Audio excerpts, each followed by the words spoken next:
Paper is volunteerism versus activism, how they affect an adolescent's mental health.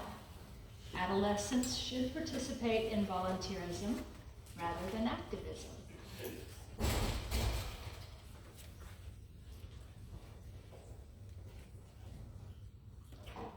Thank you, Mrs. Martin. All right, before I begin, please silence your cell phones. Thank you. Most people have things to do throughout their day. Most people have a work life or a school life and a home life that they split their time between. Some people have a third thing that splits their time: participation in an organization. While participating in organizations can sometimes be stressful, this kind of participation can place an extra mental strain on adolescents. For the sake of my topic, an adolescent is an individual ages 15 to 24 who is still maturing into adulthood. And because they are still in this maturing stage, their brains have not fully developed yet. According to the National Institute for Mental Health, the human brain does not fully mature until people reach their 20s. Furthermore, at the start of puberty, people's hormones spike, and these hormones do not calm again until people reach their early 20s. Also, the increase in hormones during adolescence also increases the risk of an adolescent developing depression. Two activities that adolescents are commonly seen participating in are volunteerism and activism. These activities are very similar and are often placed into the same category. Based on my research, though, they have one main difference. Activism is often centered around creating change that may affect the activist's life, whereas volunteerism focuses on providing services that may not benefit the volunteer. Based on my research, there were also a few minor differences besides their different goals. Examining the benefits for both, volunteerism is typically nourishing and is supposed to teach the adolescent to help others. Activism, though, it increases the adolescent's sense of control, teaches adolescents to build an empowered identity, and teaches adolescents to believe in their own abilities and end goals. Adversely, volunteers and activists may suffer mentally from their activities. They may experience exhaustion, which it depends on how involved the adolescent is. They also may experience depression. A volunteer's depression depends on their circumstances within their organization, but activists are constantly focusing on the source of their depression, so depression in their case is rarely avoidable. Volunteers and activists also may experience loneliness and isolation, which can be avoided through increased connections with those in their organizations. Another downside to activism is that activists often feel the harmful mental health effects associated with their activism. They can lose their identity and they can develop harmful coping mechanisms. Based on my research, activism is oriented toward creating change, whereas volunteerism is more oriented toward providing services. Activism also seems to have more negative mental health effects than volunteerism. Therefore, I believe that adolescents should participate in volunteerism rather than activism. Even though activism is a key component to our society, it should be left to adults rather than adolescents. Adolescents' brains are still developing, and their hormones have not calmed. They do not need the extra mental strain of fighting to better society while they are in this stage of life. Thank you.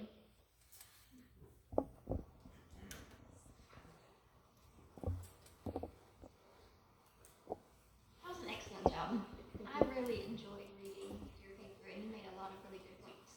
But can you tell us a little bit about why you chose this topic? Originally, I had chosen just to focus on how volunteerism affects an adolescent, but I soon learned that this is already a widely researched topic, so I had to add another component to it, which was the activism component. So that's why I chose volunteerism versus activism, which is better for an adolescent. So this is a two-part question. As a young woman who has volunteered a great deal of your time, how or in what ways do you feel volunteering has benefited you? It has given me a lot more confidence. I volunteer at a rec center as a volleyball coach, and first season that I coached, I was not very confident in my skills at all. But the seasons after that, I have found more confidence in volunteering, and I now feel like I have something to give to those kids because they come here to be my friend, and B, to learn volleyball. So I can be their friend and teach them what I know about volleyball while I am doing this. Good answer, and I can say that I have seen that in you, just in the short time I've known you, how much you've grown in doing that. So the second part of the question is, do you feel there have been any negative aspects of volunteering for you? Yes, there have. I must say that I am not great at communication, especially with phones. So the negative aspect for me would sometimes be there's just a lot of people there, and sometimes I need downtime. But I'm usually at that rec center for at least 3 hours, 4 nights a week. So that's a lot of people time, and sometimes I just need a break. So the downside would be that I really don't get that break until 9 o'clock at night. So exhaustion. Can you hear me? Thank you for giving me the privilege of reading your paper and working with you this last year with it. You wrote a master's level paper, and I think you really do deserve a round of applause for yourself because you were truly, you did better than some of my colleagues in school papers that did. So thank you. My question first is, what part of this process this past school year grew you the most? I didn't quite hear you. What part of this process, writing this paper, grew you the most this past school year? What me the most? Grew you? Grew me. Grew. Okay. Sorry, I didn't quite get that word. The part of this process that grew me the most is that previously when I wrote papers, I didn't write it with qualifying language, which is language that instead of saying all this is that, you change it to a different statement saying some of this is that or most of this is that, which gives it the ability to be wrong in this one area where there might be one individual that is outside of what is normally seen.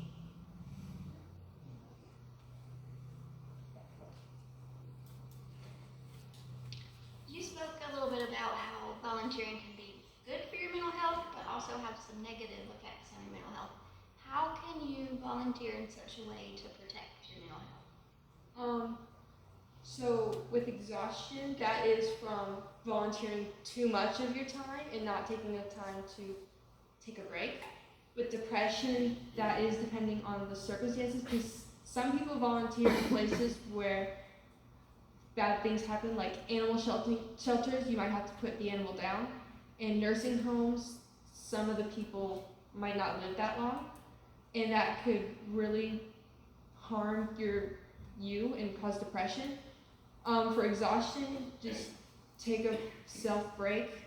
For depression, get with the other volunteers in the organization and talk to them about what's going on, because they're probably experiencing the same thing as you are. For the loneliness and isolation, just getting to know the volunteers that you're with. That is how you can help with that.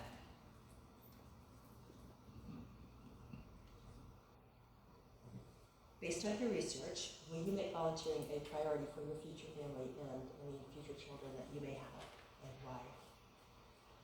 I probably would, because it was such a good experience for me, and it's helped me so much to grow and to become more confident with myself.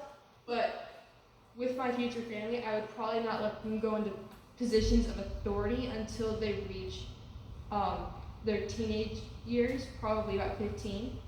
That way they don't have to learn to stress so much or how to balance life and volunteerism while they're still young. They can just enjoy what they are doing and learn to help others. So you had done your paper on adolescents volunteering. Would you consider allowing younger children to volunteer, or would you want them to wait till they became 14 or up? It depends on how much volunteering they're doing and what they are doing. If they're at a nursing home, probably should wait until they reach the adolescent age range. Or if they're in an animal shelter, probably with the adolescent age range. But for little things like mowing your neighbor's lawn or packing shoe boxes for children across the globe, that would probably be good because then they can feel what it feels like to help others and the joy that comes with that. Those are good answers. Do you think that their personality, the children's personalities, would have anything to do with your decision as to what they did or when they were to start? Their personalities? Maybe. I mean, it depends on what their personality is. I don't know. Right now, I'm still an adolescent. I have no idea. Well, that's kind of what I was asking you. I was kind of getting at, some children at a younger age would be more likely to volunteer and, feel good about it and do well, whereas others may be a little quieter or shyer and maybe not. So. If they're quiet and shy, I'd give them smaller jobs that aren't around more people, where they'd only be around one or two people, so that they can learn to get out of their comfort zone and talk to those people while still gaining experience. If they're more extroverted, then I'd throw them in with everyone else, and they could go to Operation Christmas Child and pack shoe boxes with all their friends.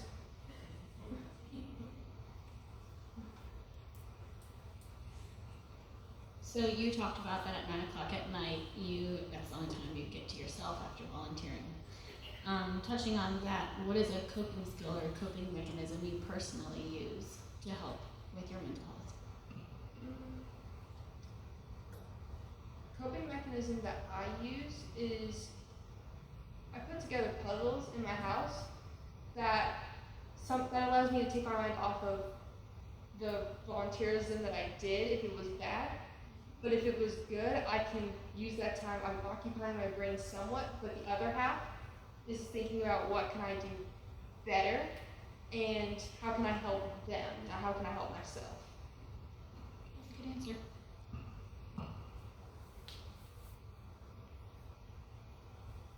So kind of similarly, as a teenager, how can you use what you've learned to improve your mental health as well as that of your peers?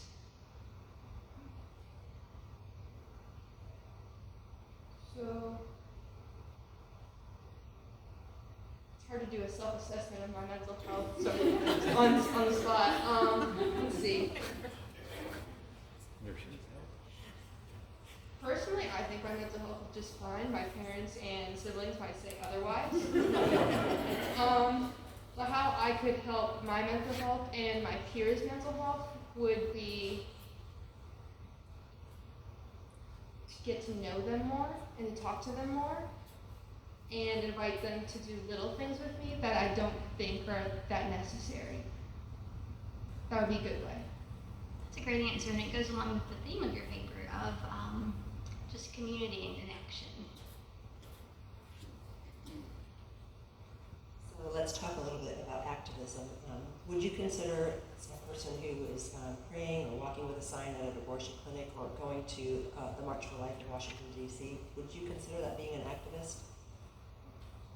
I would consider that being an activist because they are trying to create change in that area of their life that they see a problem with or something that they don't agree with. So that would fit in my definition of an activist.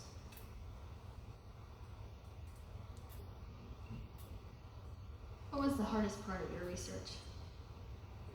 The hardest part of my research, I've got to say, was trying to find good quality sources on the activism side because there were so few of them, and most of the sources that I saw were for different aspects of activism. One was for climate change, one was for Black Lives Matter, and the other was for LGBTQ. It was so hard to find sources that encompass the whole of activism. So that was the hardest part.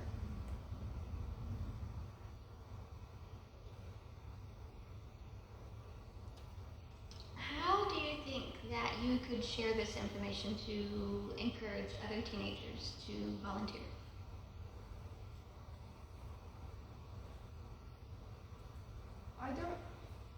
Teenagers don't really like to listen to their peers. It'd be more fulfilling if I went and asked them, hey, I'm doing this later, would you want to come?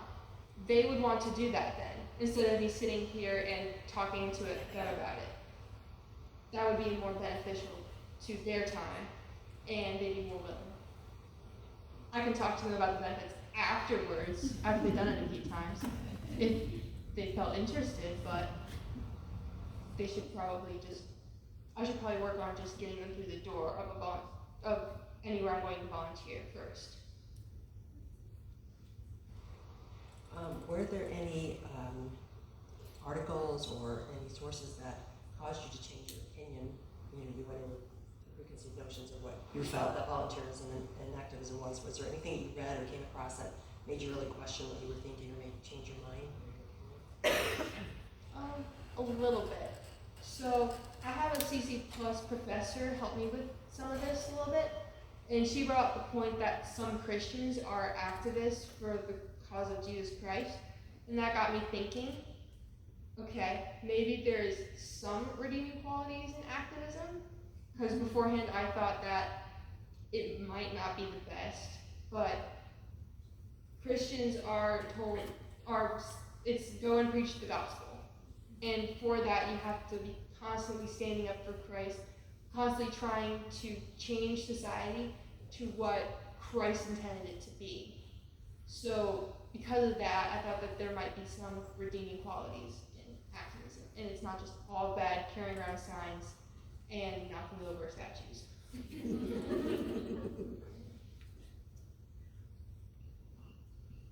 In your paper, you said activists whose identities are turned into coping mechanisms, they often use their activism as a mask for their anger.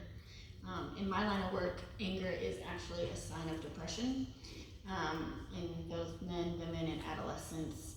So if one of your friends came to you and they were an activist and you were seeing these signs of anger, suicidal thoughts, and isolating, would you have a conversation with them or would you not?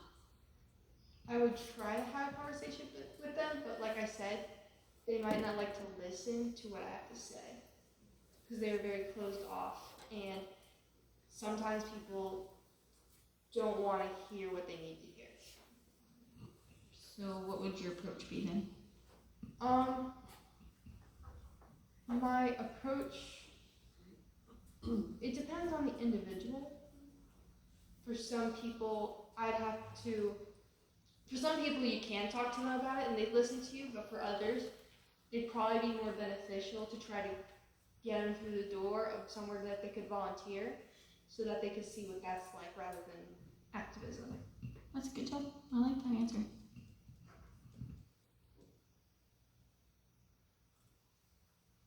During your research, did any of the results surprise you?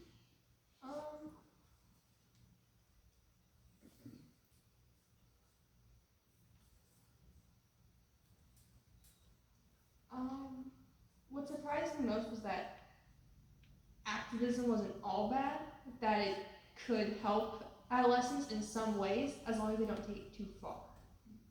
That's what surprised me most.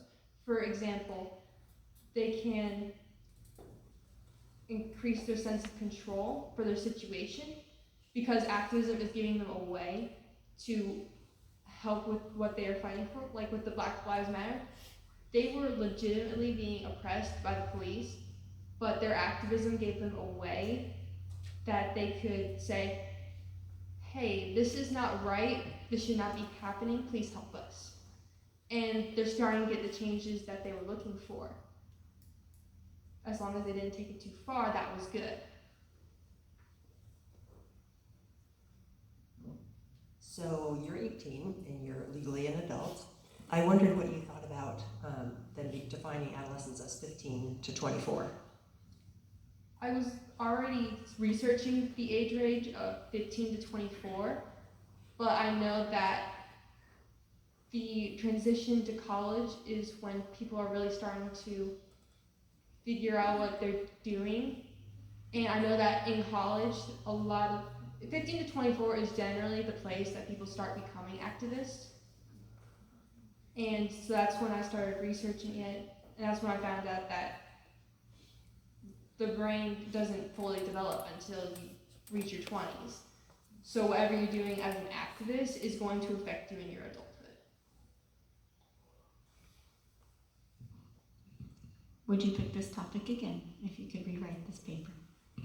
This was a very big topic and the paper was very long. I maybe just focus on the activism aspect instead of trying to compare it to volunteerism, how it affects adolescents.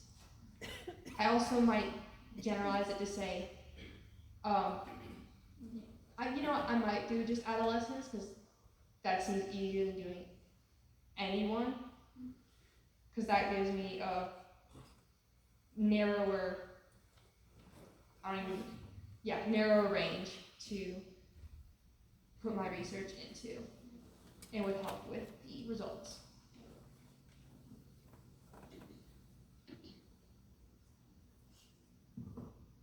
Do you plan on continuing with your volunteering over these next years, and how much, like at what point would you maybe pull back some, and at what point might you volunteer more based on your age and what's going on in your life?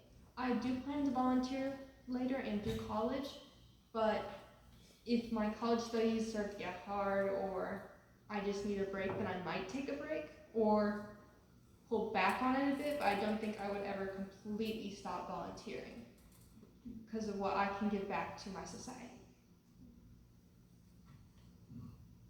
Do you believe that volunteering, the reason it has such positive outcome is because it's more selfless instead of being selfish? I think so, and because with depression, you are mostly focusing on what's happening to you. With volunteerism, you're focusing on others and what's happening to them, how you can help them. So yes, less selfless.